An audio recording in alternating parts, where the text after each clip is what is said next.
Leading Britain's conversation, The Nigel Farage Show. Mr. Nigel Farage. Thank you, Donald, and good evening, everybody. Well, of course, it's Brexit. Less than a week ago until the big, crucial vote, and lots of implications if the vote goes through, if it's no deal, or even, of course, if it's delay, including what might happen to the United Kingdom in the European elections on May the 23rd. And I've got some news on that I'm going to share with you over the course of the next hour. But to begin, huge pressure being placed on Eurosceptic Conservative MPs, particularly those who are part of the ERG group. And joining me to talk about this and talk about the pressure is Mark Francois. He's the Conservative MP for Rayleigh and Wickford. He's a vice chair of the European Research Group. And I think, fair to say, he's become the pit bull terrier of the Conservative Eurosceptics. Mark, good evening to you. Good evening, Nigel. How are you? I'm well. Now, Mark, earlier on today, Philip Hammond, your colleague and the esteemed Chancellor of the Exchequer, was on with Nick Ferrari, and this was the message he was directing at you.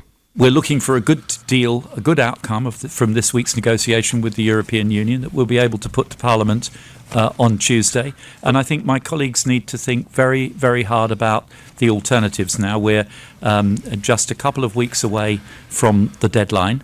And the choice is between the Prime Minister's deal or taking a step into the unknown with probably an extension of time and then a process of trying to find a new way forward, and nobody can be certain where that will lead us. So there you go, Mark Francois. It's very clear, unless you support this wonderful deal that the government's put together, that there could be a delay to Article 50, and it's all going to be your fault. Well, look, Nigel, it's an honour to be called a pit bull by you. One of the greatest shrinking violets in the history of British politics. Absolutely. So, look, I with regard to the Chancellor's comments, I know Philip Hammond very well. I worked for him for 2 years as a minister at the Ministry of Defence.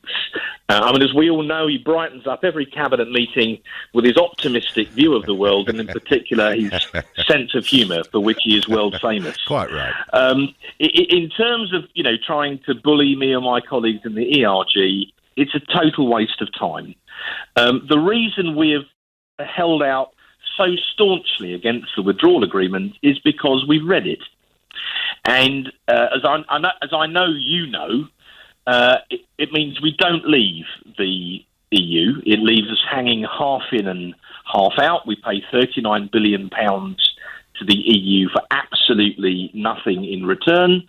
In many areas of our law, we're still subject to the ultimate authority of the European Court of Justice. There's a thing called the Joint Committee, which means that unelected civil servants can effectively make law. And then there's, of course, the notorious backstop. So, we understand all this, and I'm terribly sorry, Chancellor, but despite your innate charm, I fear we're not going to roll over just because... he's still he's still a Remainer, isn't he? Well, look, of course he's a Remainer, and often people in Parliament privately refer to the Treasury as Remain Central. Yeah. So of course he's a Remainer. He's always been a Remainer. He's part of that faction in the cabinet that have never wanted us to leave the European Union and have done everything they possibly can to frustrate us. Well, that may well be true, Mark. But there's now pressure coming on the ERG group from those that you would consider to be your friends. You see, today's Spectator magazine, which has been pretty strongly in favour of Brexit throughout, and they say today, if the Attorney General, Geoffrey Cox, is able to agree an assurance on the backstop, everyone can move on and we can vote for the deal. So even those in the press that are supposed to support people like you and I are now saying, basically, with a little tweak to the backstop, you're simply going to have to swallow it. Well, we are all waiting in keen anticipation for what is in Cox's codpiece, as you in the media have nicknamed it. Yep. And we want to see what, if anything, he brings back from the negotiations. Now, it would appear that yesterday they pretty much hit a brick wall and got nowhere, but there may be further discussions over the weekend. We're due to vote on all of this on Tuesday. So one of the problems is we're running out of time for the House of Commons to consider, the detail of whatever he brings back, because the withdrawal agreement is a draft international treaty. If we were, like the UN Charter in a way, if we were to assent to this and then ratify it, we'd be bound by it forever in international law. And that's why so many MPs feel so passionate. No, getting out of it would be hard, and I absolutely accept that. I really, really do. But let me ask you this, because this is the key. If you vote against this deal, there is a chance, it may not be a big one, but there's a chance we'll head towards a WTO exit, Brexit, which you wouldn't be worried about. But are you prepared to take the risk, Mark Francois, of voting against this deal if it could lead to an extension to Article 50? Well, if there is an extension to Article 50, which I think many people in Britain will be pretty angry about, because they're expecting us after 2.5 years, Nigel, to leave on the 29th of March, as agreed 2 years ago when we activated Article 50, and a lot of them would say, how much more blooming time do you need? If they were to ask the House of Commons to extend Article 50, I'm not certain that would go through, because A, how long do you want to extend it for? There'd be quite a row about that. And B, for what purpose do you want to extend it? If it's merely to kick the can down the road because the government is still so hopelessly divided it can't decide what to do, I don't think Parliament would be impressed by that, and I'm very confident the British public would be even less impressed by that. So the reason I'm dwelling on it, you asked me specifically about... Are you prepared to take the risk, is what I'm asking you? And there would be, despite what you would. Fine, okay, I've got it, Mark. So you're not going to be budged. You are voting against this withdrawal agreement next Tuesday, period. Because, we're waiting to see what the Attorney-General comes back with, and we'll look at the detail of that. But if it is some kind of weak, wishy-washy stuff that isn't really firmly legally binding, then in effect, there's no real difference between that and what the House of Commons voted down by a thumping 230 votes first time round. In simple terms, if you ask the same question, you're likely to get pretty much the same answer. Okay, thank you, Mark Francois. Well, that was Mark Francois, and he is a vice chair of the European Research Group. And unless Geoffrey Cox comes back with some fundamentally radical legal change, he's made it pretty clear he's voting against, despite what's being said now by the Spectator magazine, despite what's being said by Chancellor Philip Hammond on LBC this morning. Let me ask you folks, do you think MPs who are Eurosceptic and opposed to the deal should take that risk? And if you say, look, I'm a Brexiteer, this deal's so awful it's worth the risk, call 0345 6060 973, or maybe you think, no, let's take what we've got, otherwise we might get no Brexit at all. Text to 84850. And do you think actually by opposing this deal and with time running out, we could actually by default just leave on WTO terms? Please tweet using the hashtag Farage and LBC at LBC. Trini says, I'm confused. I thought you said the Withdrawal Act was in law, where we leave on March the 29th with a deal, if not with no deal. How come this no longer seems the case? Trini, it is the case. If, above all of these parliamentary votes, if the Prime Minister were to choose, despite Parliament, let's say for argument's sake, voting to extend, voting to rule out no deal next week, she could ignore Parliament. She could stick with the Withdrawal Act, which is law. The problem is, she's pretty much said already, she'll do what Parliament tells her, even though there's no need. Jamie in Exeter is a new caller. Jamie, you heard Mark Francois from the ERG group. Do you think he's right to still vote against this withdrawal agreement? Well, Nigel, good afternoon to you. Good afternoon. I'm wearing almost sort of two hats, one as an individual and a die-hard leaver who would be more than happy to walk away today on WTO terms. However, my other hat as somebody in business, namely the property industry, is concerned, particularly concerned with the chance, however big or small the chance may be, of either an extension, which, kicking the can down the road, that phrase as it's been used, or a second referendum, or of course no Brexit at all. And as much as it pains me to say this, I feel as if I have been ground down to the point where if it was a case of taking Mrs May's deal and to guarantee leaving on the 29th of March, which is ultimately what I and fellow Leavers want, compared to the risk of all of the other things, extension, etc., then I do feel as if we should take the deal that is on the table. Not because it's a good deal, I certainly don't think that at all, but in order to provide the country with some you see the deal as the least worst option. Jamie, thank you for your call. That's Jamie's point of view.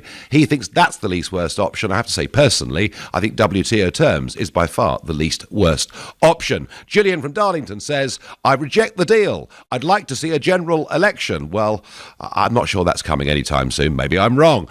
Let's go to the Netherlands and speak to Frank. Frank, good evening. Hello, Nigel. Pleasure to speak to you again. With regard to this, I think it's going to probably go to an extension because I can't see the other deals going through. Whether that's for the best, I'm really not too sure. But I'm totally opposed to the idea of a second referendum.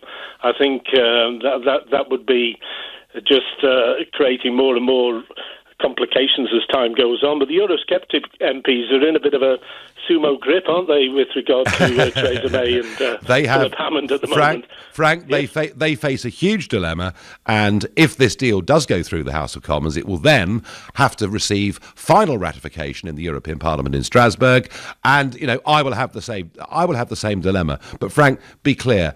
Marc Francois made a point there that I think is key. We're leaving one treaty for another international treaty. At least the one we're leaving had Article 50. The new one doesn't even give us, unless there's a fundamental change soon, doesn't even give us an exit mechanism. That, Frank, is why I, in the final analysis, will vote against. And there's 27 other members that have to sort of agree to it as well. I mean, this is really an elongated process as far as I can see. I can't see any easy solution. And maybe in the end, WTO rules might come into play. It's hard to really say. I mean, 2.5 years down the line, and we're really no nearer to knowing what's going to happen. Well, Parliament, Frank, 2.5 years they've had to do this. They're looking at best incompetent, but I think many would say that's a generous way of putting it.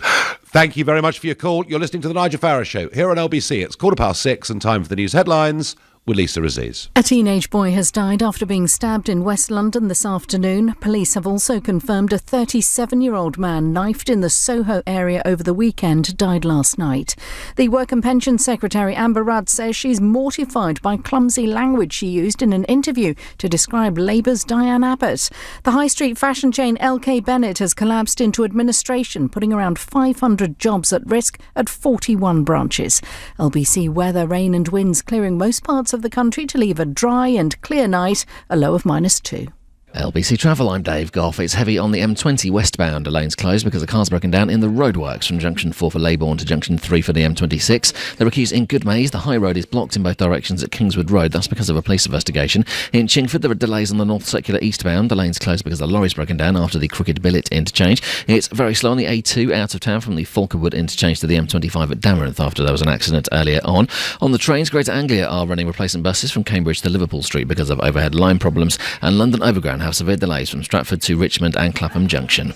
LBC. Why should you stick with Sky if they stick up your broadband price mid-contract? The answer's easy. You shouldn't. That's why at TalkTalk we're bringing you Britain's lowest fixed-price fibre. Switch today and get our award-winning fibre for just $19.95 a month for 18 months, with no mid-contract price rises. Plus, we'll give you our powerful Wi-Fi hub with our strongest signal yet. These are just some of the reasons we're the Uswitch most popular broadband provider for 2019. So hurry, switch today for just $19.95 a month for 18 months with no setup fee. Offer ends 14th of March. Search TalkTalk Fibre. TalkTalk for everyone. T's and C's apply. Your business has come this far, but now's your time to soar into the skies of spectacular with a fast, affordable Funding Circle business loan. With decisions in as little as 24 hours and a dedicated account manager, there's no waiting around. So join the thousands of businesses who have taken out a Funding Circle loan and help your business fly. Apply today at fundingcircle.com. Authorized and regulated by the Financial Conduct Authority. T's and C's apply.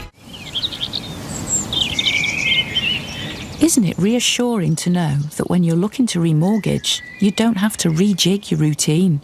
That's why at Barclays we offer evening and weekend appointments. It means you get to talk to us when it works best for you. Morning or evening. We're refreshing and reshaping the way we do mortgages to make them easier. Search Barclays Mortgages. Let's go forward. T's and C's apply. By now you might have a hunch on who's going to win the Premier League or who's going to win the FA Cup. You might even have a hunch on which manager's outburst will be next to make the headlines. They come out here to watch you fall over then, did they? But with money back as a free bet if you lose on the first and last races every day at Cheltenham, the best hunch you'll have is a hunch on a horse. Heed your hunch with Betway at Cheltenham. Min stake £2, max free bet per race £10, one free bet per customer per race. First eligible bet qualifies. Selected bets, full T's and C's apply. 18 plus, bet the responsible way. EU exit. My business plan. Exports. The facts. Leaving the EU on the 29th of March may mean your business needs to prepare for change. Even if you think your business won't be affected, it's worth double checking.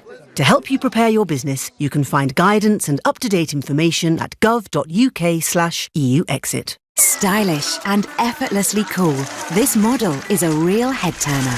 With 16-inch alloys and a wireless keycard, a new Renault Clio from Renault Retail Group is this season's must-have accessory. And at just £159 a month and £159 deposit on 0% APR finance, the price tag is pretty eye-catching too. Find your nearest dealer at renaultretail.co.uk. Deposit 159, then 48 monthly payments of 159. Final payment 4511. Do you prefer chicken korma or tikka masala? Personally, I love both, as long as they're quick and easy.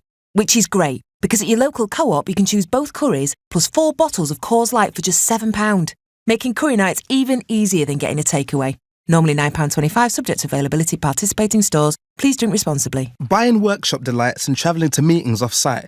The client wants lobster for tea and then there's a conference across the sea. Fancy client biscuits, last-minute train tickets, light bulbs, booking flights, meeting snacks, black cabs. You do the maths. Say hello to Soldo. All expenses paid. Prepaid business expense cards for you and your team, so no one has to spend their own money at work. And Soldo connects seamlessly with Xero. A win-win for you and your business. Find out more at soldo.com. Leading Britain's conversation. The Nigel Farage Show. Tweet at LBC using the hashtag #FarageOnLBC. We're often told that if Article 50 has to be extended, it'll just be a very short extension, just 2 or 3 months, despite the fact 2.5 years after the vote we've not managed to sort anything out. And the reason politicians tell us that is because what they don't want us to do is to contest the European elections on May the 23rd this year. You see, the very act of us contesting those elections would show the public we haven't left, show what a failure they'd been. They're also very scared, I think, the Conservative and Labour parties, what those elections might do to their vote. But because the new European Parliament doesn't take its seats until the 2nd of July, they think if the extension just goes up to them, it'll be okay, and we can somehow avoid the European elections. Well, a piece of news, fresh out of Brussels today, and there was a meeting of the AFCO committee, that's the Constitutional Affairs Committee of the European Parliament, and the chair, Danuta Hübner, she's an MEP from Poland and a Christian Democrat. This is what she said at the end of their meeting. We have a legal obligation to have elections in the UK at the end of May, if the UK is a member at that date. Otherwise, the UK would be challenged in the courts. A delay to the end of June would therefore require elections, even if the UK left before July the 2nd. So that's what we're being told today for the first time from Brussels. Any extension beyond May the 23rd means the United Kingdom has to contest those European elections. Maybe that'll help concentrate the minds of some of our MPs in Westminster. Jean-Jacques says to me, I'm a business manager. I negotiate multi-million-pound deals with grocery retailers selling organic produce. My experience says the longer a deal takes to sign, the less likely it is to happen. Let's take the deal on the table and move on. voted leave, rule Britannia. Well, Jean-Jacques, if we could move on, it'd be great. But my concern, and I think that of Marc Francois earlier, is we'll leave in name only, but be incapable of moving on, because all we've done is to give away a lot of money, to potentially tie ourselves into the customs union forever, and in return, they don't have to give us anything back at all. We're not able in any way to move on unless they now allow us. They will be in charge. Christina in Reigate rather more reflects the way I feel about this. She says, I can't tell you how angry I am. How dare they say that unless MPs vote for that awful deal, we will get a watered-down Brexit. Should the winning side end up as losers? Christina, I do agree with you. Let's go to Newport and speak to Stephen, a new caller. Good evening, Stephen. Hello, Nigel. So what do you think the ERG group and others should do? Is it worth the risk of extension, or do we just take the deal on the table, Stephen? No, we don't take a bad deal.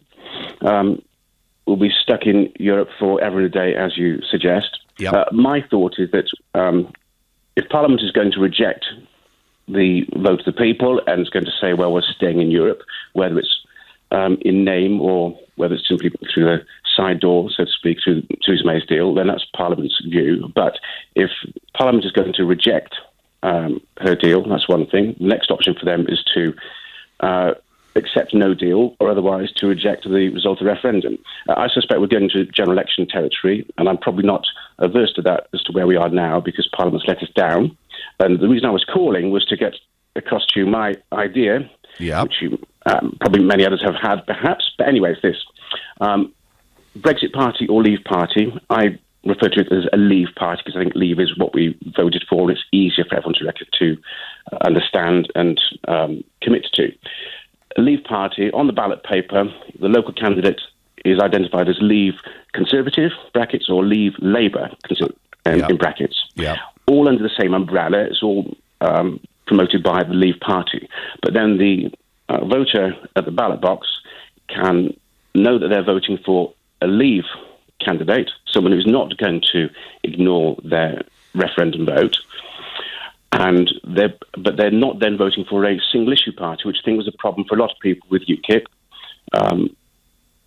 And they'll also be concerned is I don't want to vote for the Leave candidate. I don't know what the politics are, because there's no way I'm going to support someone who's going to put Jeremy Corbyn in power. But isn't the problem, Stephen, isn't the problem here that the Conservative Party would stand and say, we are the Leave Party? Wouldn't that just confuse things?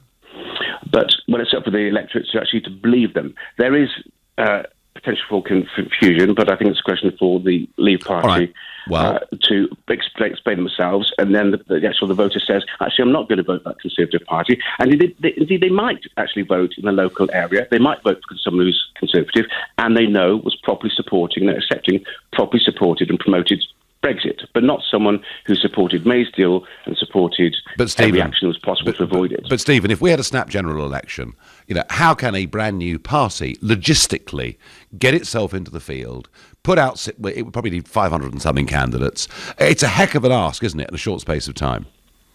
Well, I'm not sure how short a space of time it's going to be. All right. And the answer, you will know better than me, is the answer of that, whether or not it's possible. But, Chukwu and his ilk, they are now trying to do this themselves. I think that's the last we'll see of them, probably, mainly because they will be seen as pretty much a single issue, because no one knows what they do stand for, apart from... so, Stephen, you are remaining. Basically reject the deal, whatever the risks and whatever the future is, yeah?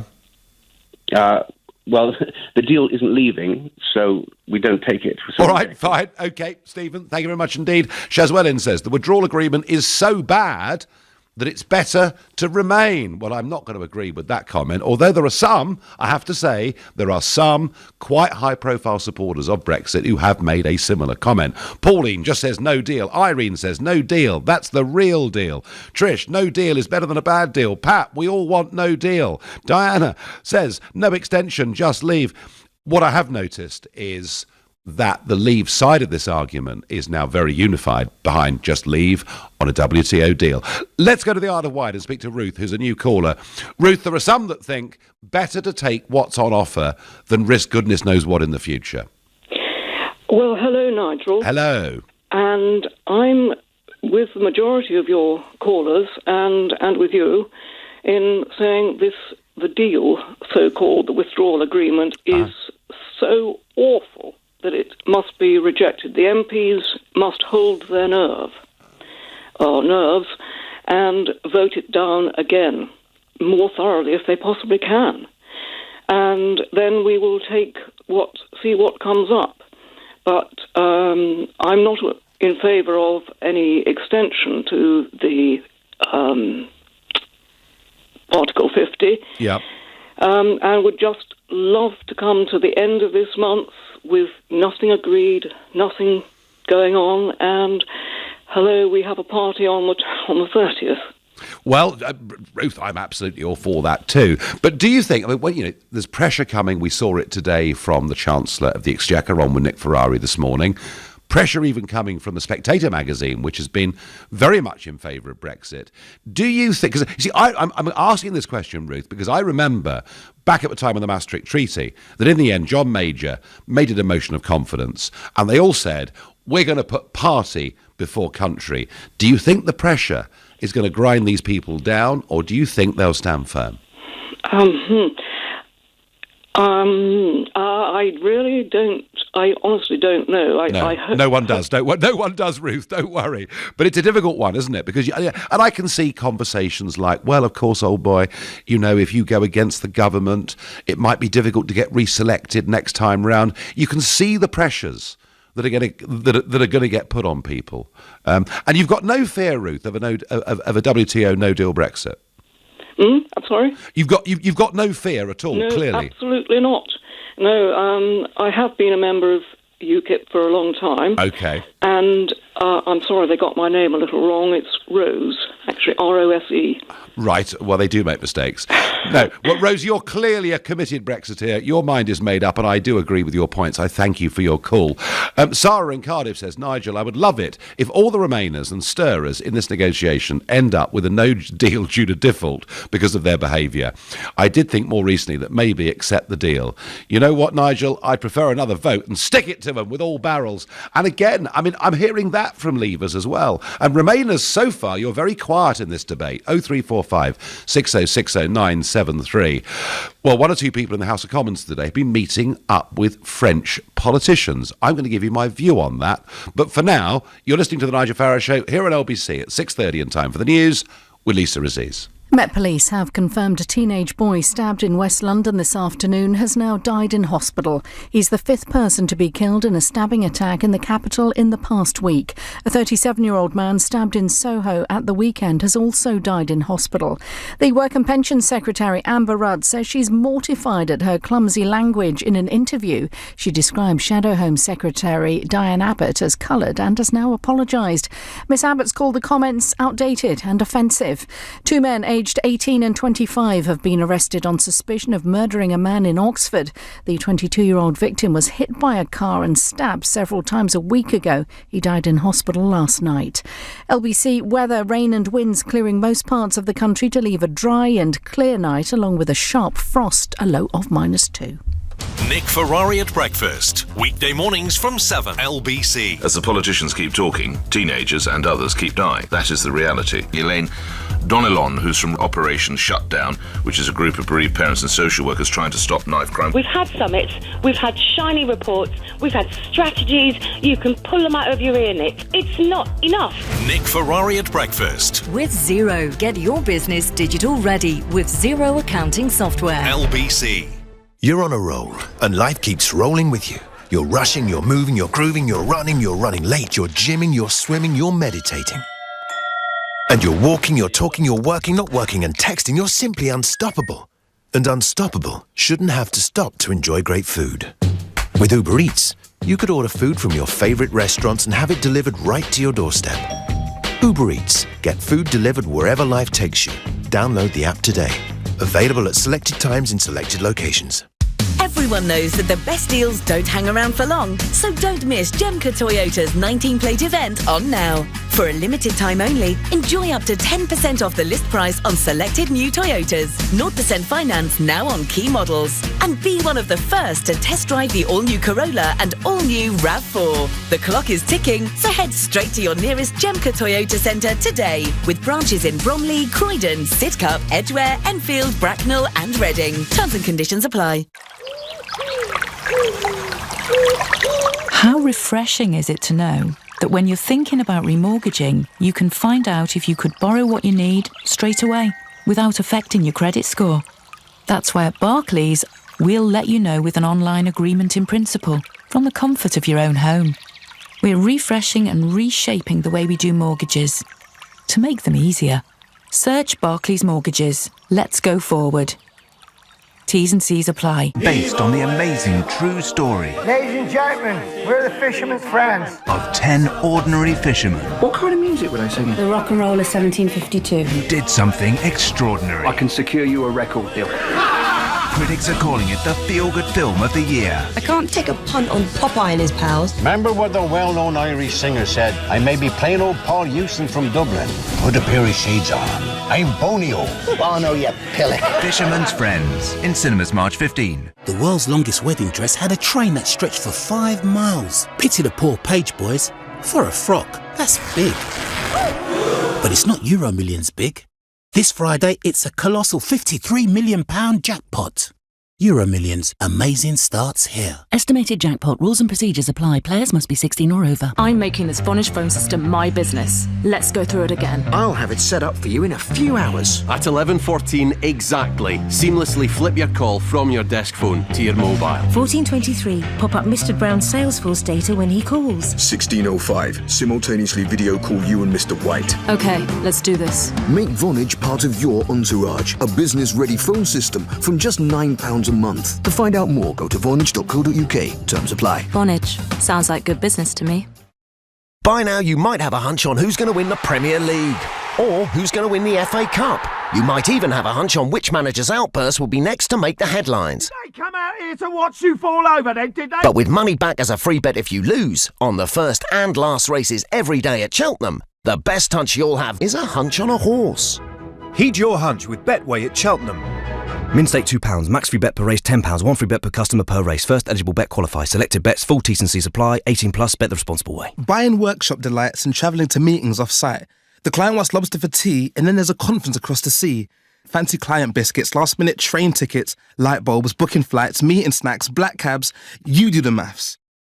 Say hello to Soldo. All expenses paid. Prepaid business expense cards for you and your team, so no one has to spend their own money at work. And Soldo connects seamlessly with Zero. A win-win for you and your business. Find out more at soldo.com. This is LBC, the Nigel Farage Show. Call 0345 6060 973. Text 84850. Tweet at LBC using the hashtag Farage on LBC. We're talking Brexit, of course, with less than a week ago to this very major vote, a big, perhaps historical moment in our country's story. Before I get back to that, more tragedy on London streets today. Met Police have confirmed a teenage boy stabbed in West London this afternoon has now died in hospital. He's the 5th person to be killed in a stabbing attack in the capital in the past week. A 37-year-old man stabbed in Soho at the weekend has also died in hospital. The disaster continues. Well, not as tragic as that, but I think deeply dishonest is Dominic Grieve MP, who today has been holding meetings in his office in Parliament with Nathalie Loiseau, the French Europe Minister, and other senior French politicians. He's been joined by other MPs, and they are discussing extending Article 50, the French government pushing for this to be done for 21 months. So we have Dominic Grieve, a member of Parliament, colluding with a foreign government to go against the greatest democratic exercise in the history of our country, to undermine his own government and to try to do all he can to stop Brexit from happening on the 29th of March. And I think Dominic Grieve is the Lord Halifax of today. Halifax being a cabinet minister in 1940 who urged doing a deal with a very unsavoury foreign power. I'm not impressed at all. It isn't just incompetence that the public will view our politicians and charge them with. It is actually rank dishonesty and willfully wanting to overturn this result. But those in the ERG group who will tell you all they're doing is sticking to what they said in the referendum, sticking to what was in the Conservative manifesto in that June general election in 2017. They are now under pressure. Is it really worth them voting against a new treaty that they hate and risking extension, or should they just take the deal that's on the table? I'm going to ask Michael in Islington, a new caller, what he makes of that. Good evening, Michael. Hello, Nigel. Thanks for letting me through. Not a bit. I think, Nigel, I think there could be an extension to Article 50, but I think what needs to happen first, I think on Monday, I definitely think the ERG needs to dig their heels in here. But I think they also need the backup of the DUP. Now, this is a terrible deal for the United Kingdom, but it's also a terrible deal for Northern Ireland. If Arlene Foster and Jacob Rees-Mogg went to Theresa May on Monday and said, right, we're not going to vote for this deal, and this deal isn't going to get through. But if it doesn't get through and you don't take us onto WTO, we will collapse the government. If you don't go, we will collapse the government. And if we collapse the government, then the whole Tories might be out of government. Now, with that threat, they could say, or we do have an extension, as long as you commit to leaving, to resigning, somebody else has a leadership election and somebody else takes control. Yeah, Michael. So far, she's done nothing but lie. She's schemed. She's the worst Prime Minister of all time, I think. Michael, I agree with you. And what? Let me tell you that you're onto something there, because what is happening is people are being told, support this deal, and in return they're saying, we will support the deal if you promise you'll resign. Would that be a good enough reason to vote for this deal? No, I don't think, no. Definitely not. They should not vote for this deal. It's the worst deal in history. They should tell her that they're not going to vote the deal. The deal will fold on Tuesday anyway. So they tell her, then either you go straight on to a no deal, which was what you said from the start and what was in our manifesto, or we'll bring the government down. And then there'll have to be a new leader, and then we will have to do an extension, but it will start from the start, and it will start with a new leader of the Conservative Party. And I'm pretty damn sure that if Brexiteer was voted in after Theresa May, that the Tories would win in a landslide anyway. Well, they might do, because Labour's in terrible trouble, but I'm not sure. I'm just not sure. Michael, thank you for your call, for your passion, and someone there who really has got a downer on the Prime Minister. I have to say, I don't disagree. Justin from Reading says, at least Dominic Grieve has a plan, Nigel, unlike you lot before the referendum. Well, there was a plan, Justin. Leave. No deals. We weren't asking people to vote for deals. We weren't giving them multiple choice. We were simply saying, do you want to be an independent country or don't you? That is what Brexit is all about. On Twitter, the EU are our neighbours, our partners, our friends. Stop talking about them like they're the enemy. Well, Bones, I'm sorry. Dominic Grieve today was working with a foreign government to undermine his government, who, funnily enough, he was elected on their manifesto, and to overturn the greatest democratic exercise in the country. It's not the French politicians that are the enemy. No, I agree with that, but it is Dominic Grieve, in my opinion. Nigel, it's a pure case of risk management. There are risks to leaving on WTO terms, risks to extension. There's a clear risk to cancelling Brexit, but by far the greatest and potentially longest-term risk lies firmly within the capitulation that is the withdrawal agreement.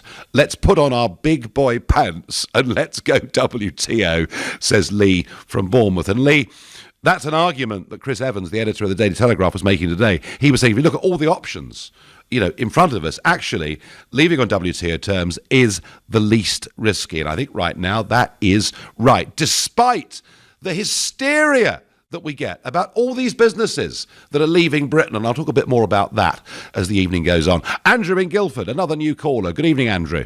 Good evening, Nigel. Welcome. Nice talking to you, and thank you for everything you're doing to keep this Brexit going. What I wanted to say, Nigel, was that I believe they should risk having Article 50 extended. So vote the deal down and risk having it extended, because what people still constantly seem to forget is that there are always two sides to these agreements. It's not only what Parliament decides, it is what the European Council, the European Commission and the European Parliament will agree to. And I believe that even if we subsequently vote to extend Article 50, it will probably get turned down by Europe, because they will only want to do it if we have a good and valid reason that we can persuade them that there is hope of moving. I don't know, Andrew. I've heard that argument, but I'll put this to you. Her going, Mrs May going, on March the 21st to the European summit of all the European leaders and saying, please, we don't actually want to leave on March the 29th. We want to extend for whether it's 3 months or a year or whatever she asks for, and it would have to be a year in reality. They, that Andrew, could present that right across Europe, particularly ahead of the European elections, where many of the insurgent parties are doing well, as look, the Brits tried to do it, they failed, stop fighting the project and get with it. Do you see what I mean? They'd try to use it as a PR victory. I'm sure they would try to do that, but do you really think that they're going to want the Brits sticking in for another round of European elections? Well, you may be talking to the right man about that, Andrew. Verhofstadt the other week, he was incredibly aggressive. He's the European Parliament chief negotiator, and he said very loudly in the coffee room, I don't want Britain to leave. I really don't want Britain to leave, but at the same time, I don't want Farage back. That was his comment on all of it. So, yeah, I can see both sides of the argument, Andrew, but don't you think that Mrs May asking for an extension, having told the House of Commons over 100 times we're leaving on the 29th of March, would look like a total failure? Well, she would.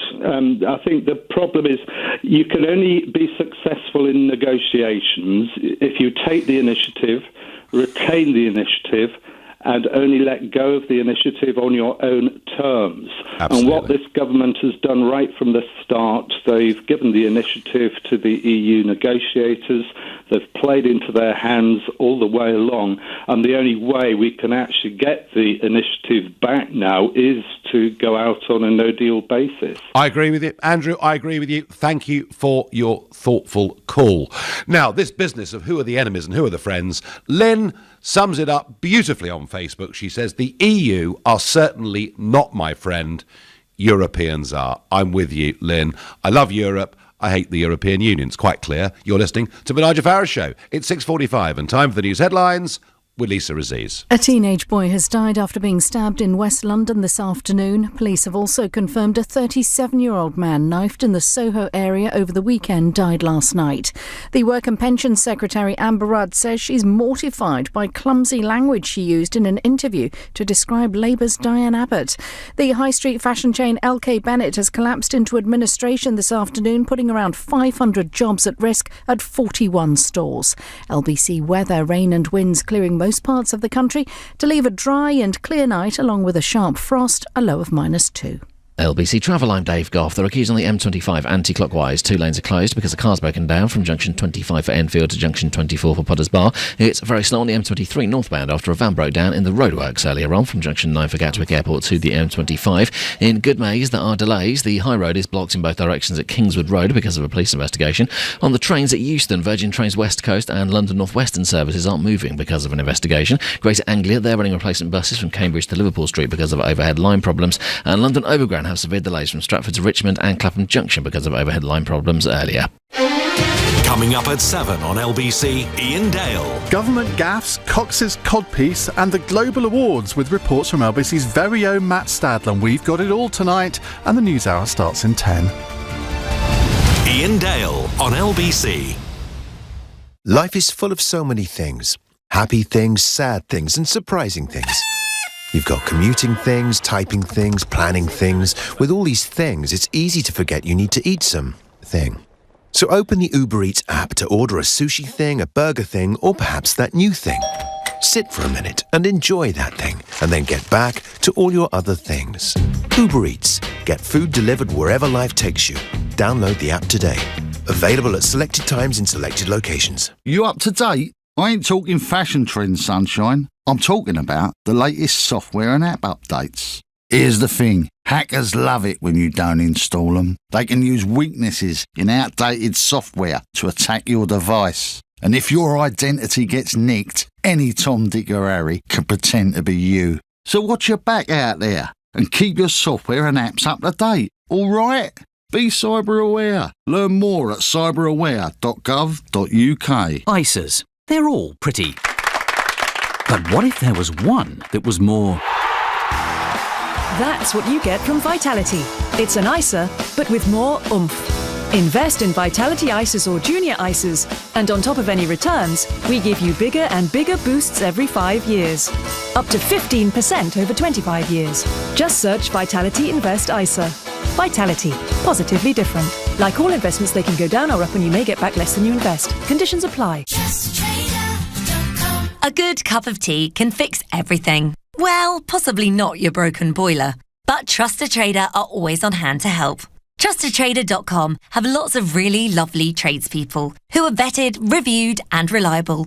So you'll have your pick of a great bunch. Simply pop the kettle on and head online to find a professional in their trade, including that heating engineer. See? A cup of tea does fix everything. It's time. Time to join the millions of people that meet happy with Zoom video conferencing. With stunning HD video, crisp audio, and instant wireless sharing across any mobile, tablet, or desktop device. But the best thing about Zoom? It just works. So ditch the distractions, join the movement, and meet happy with Zoom video conferencing. Visit zoom.us to set up your free account today. That's zoom.us. Zoom video conferencing. 46 years ago, Swale Heating was born. We've installed thousands of boilers, and now the process is even easier. There's no need for a household survey. Just go to swaleheating.com. Answer a few questions, we'll recommend the best boiler, then install it at a time to suit you. Rely on us to keep you warm. I'm Peter Jones. I've worked with many businesses. They're all different. So why be shoehorned into accounting software that treats all businesses the same? Sage Business Cloud is different. It fits your business's ever-changing needs, like preparing for Making Tax Digital. With Sage, you're good to go.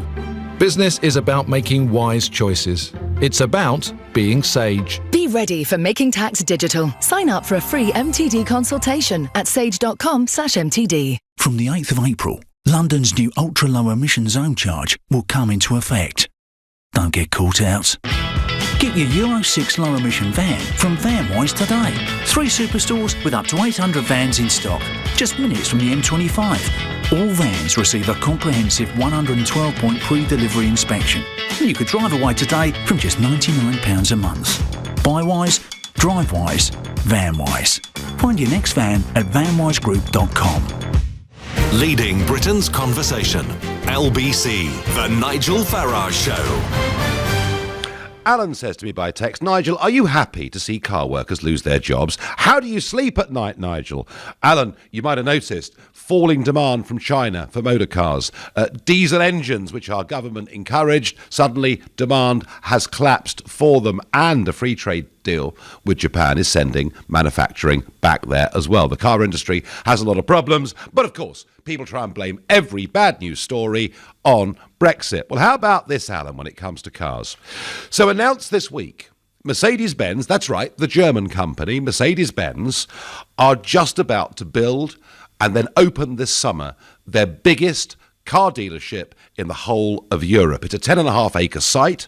It'll bring 55 new jobs. It's got a bistro. It's even got a computer room where you can go in and design your own car with the coloured seats and whatever extras you want on it. And it's being built in Stockport, Greater Manchester. And you know something, Alan? European investment into the United Kingdom is currently running at double what it was before the referendum. Now, you won't hear that on the BBC. You won't hear that from those who just want to give us bad news. There is actually a lot of very good news out there too. And some response to my comments about Dominic Grieve. Fraz says, what Grieve has done is brilliant. Hope it thwarts Brexit. Fraz, I mean, are we to just disregard elections and referendums and try and have them overturned? I hope not, because I wonder what sort of country we'd be. Now, I'm going to go and speak to Ian, who is the second new caller from Newport in one evening. Something must be happening down there. Ian, good evening. Hello, Nigel. Good evening. Thanks for taking my call. Not a bit. So, put yourself in the position of Jacob and the other ERG people. Is it really worth the risk, or do you just take what's on the table here? No. I've got a question for you, Nigel. Nobody has answered it yet. Right. If the Mays deal is voted down, as it probably will, yep. WTO is going to struggle to get through Parliament. What happens if they vote against Article 50 being extended? What happens then? Well, OK, Ian, whatever happens, and this everyone's got to get this into their heads, whatever votes we get, or combination of votes we get next week in Parliament, there is, on the statute book, the EU Withdrawal Act, something that David Davis, thank goodness, piloted through Parliament. If Mrs May keeps that legislation in place and refuses to change it, we will leave the European Union, Ian, at 11 p.m. on March the 29th on WTO terms. And I think the good news about that is a lot of planning, maybe not all, but a lot of planning has been done over the last couple of months. Oh, that sounds great for me. I'll have to buy a bottle of champagne for the Friday night. Well, I'm not guaranteeing it's going to happen, but it might happen. Yeah. And Ian, I can't read this Prime Minister.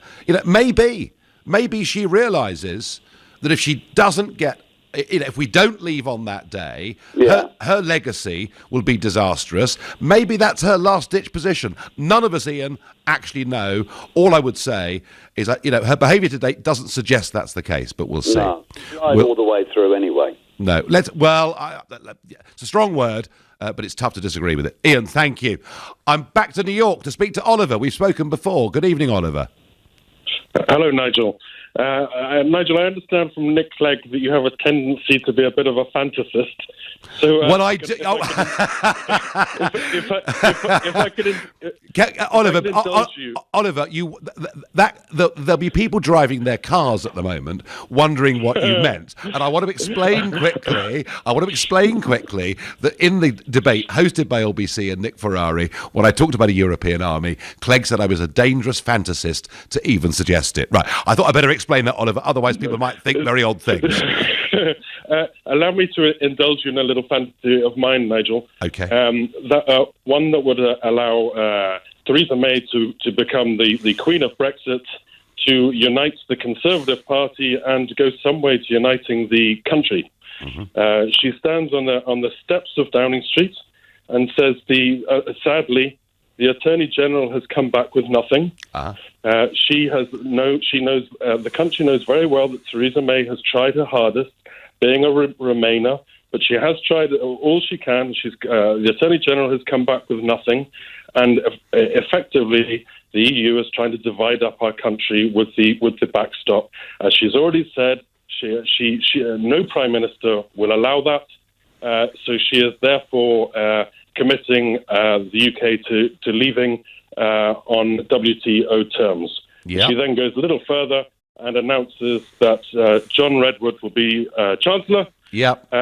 We have Jacob Rees-Mogg as Chief Secretary of the Treasury, and Bill Cash as Attorney General. Yeah. And Oliver, last night when I was asleep, I was thinking those things. I even dreamt that she contacted Geneva so that we could trigger Article 24 of the GATT Treaty. And of course, if we did that, the European Union would be forced to match us. Oliver, I was really excited. And then I woke up. Exactly. Oliver, I mean, I tell you what, in percentage terms, what percentage would you give that? 5%. Yeah. Well, I might give...